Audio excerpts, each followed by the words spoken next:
முஆத் இப்னு ஜபல் ஒரு சிறிய வாலிபர். அல்லாஹ்வின் தூதர் அவர் கையை பிடித்து சொன்னார்கள், யா முஆத் வல்லாஹி இன்னி உஹிப்புக ஃபில்லாஹ். ஓ முஆதே, அல்லாஹ்வுக்காக வேண்டி நான் உன்னை காதலிக்கிறேன், நேசிக்கிறேன். அபூ தர்ருல் கிஃபாரி ஒரு சிறிய வாலிபர். அல்லாஹ்வின் தூதர் கையை பிடித்து சொன்னார்கள், யா அபா தர் வல்லாஹி இன்னி உஹிப்புக ஃபில்லாஹ்.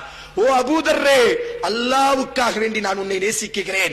எனக்கு நான் எதை விரும்புவேனோ அதைத்தான் உங்களுக்கு நான் விரும்புவேன் என்பதாக அல்லாஹ்வின் தூதர் தனது நேசத்தை வெளிப்படுத்தினார். இமாம் திர்மிதி ரஹ்மத்துல்லாஹ் பதிவு செய்கிறார்கள், இப்ராஹிமுன் நஹீலி என்று சொல்லக்கூடிய ஒரு தாபியா சிரியாவினுடைய பள்ளிவாசலுக்கு நுழைகிறார். அங்கு மக்கள் எல்லாம் ஒரு இளைஞரை சுத்தி அமர்ந்திருக்கிறார்கள். மக்கள் எல்லாம் ஒரு இளைஞரை சுத்தி அமர்ந்திருக்கிறார்கள். மக்கள் எல்லாம் அவரிடத்திலே பணிவாக இருக்கிறார்கள். அந்த இளைஞரிடத்திலே கல்வி கேட்கிறார்கள். அந்த இளைஞரிடத்திலே மார்க்கத்தை கற்றுக்கொள்கிறார்கள்.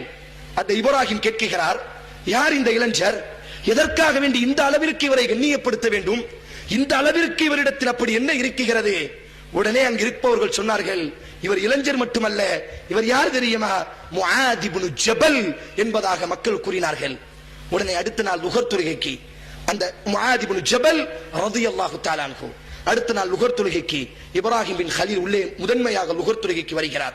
முஆத் இப்னு ஜபலை எதிர்பார்க்கிறார். முஆத் இப்னு ஜபலினுடைய கையை பிடிக்கிறார்.